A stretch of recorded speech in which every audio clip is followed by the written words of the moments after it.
any concerns about peaceful protesters being tear gassed, moved out of the way at the White House last night? I have concerns about what we're seeing all across the country. We're seeing rioting in cities all across our nation. And let me be clear, everyone has a right to speak. You have a right to speak peaceably and exercise the First Amendment. What you don't have a right to do is engage in violence. What you don't have a right to do is loot stores. What you don't have a right to do is shatter store windows. What you don't have a right to do is light police cars on fire. And the violence and the terrorism we're seeing across the country is unacceptable.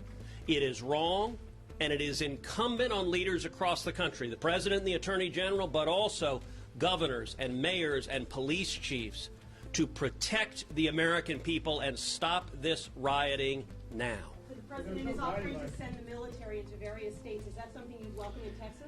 Let's be clear. There is a long history of the military being used to put down violent acts of terrorism. That's not the first line of defense. The first line of defense typically are police officers. The next line of defense typically are the National Guard. You should naturally go through both of those.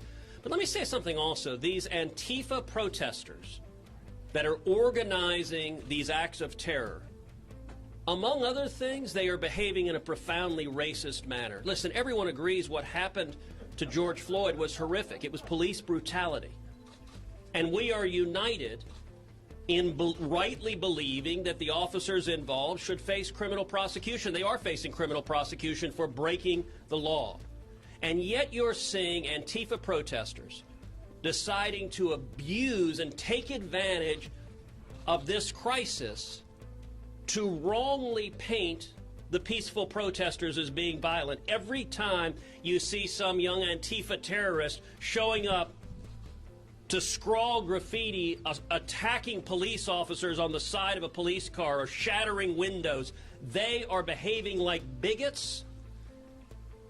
And we ought to stand united and strong in protecting the safety of American citizens, protecting the safety of police officers, protecting the safety of Americans of every race, African American, Hispanic, white, across the board. We need to be protecting our homes, we need to be protecting our family, and we need to be protecting our small businesses. And I got to say, these Democratic politicians that are treating this as an excuse for partisan politics is really unfortunate. A lot of these authoritarians at the local level were quick to send in the police to arrest a dad for playing softball with his 6-year-old daughter, or to try to shut down a church that was daring to worship.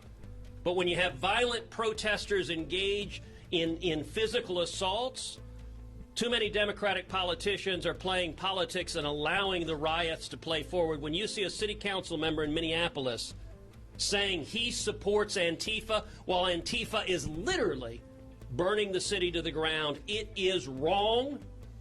And I am glad the president yesterday led by going to St. John's Church, an historic church in our capital city that was firebombed by terrorists. It was important for the president to be there and say, we will not be cowed by terrorists.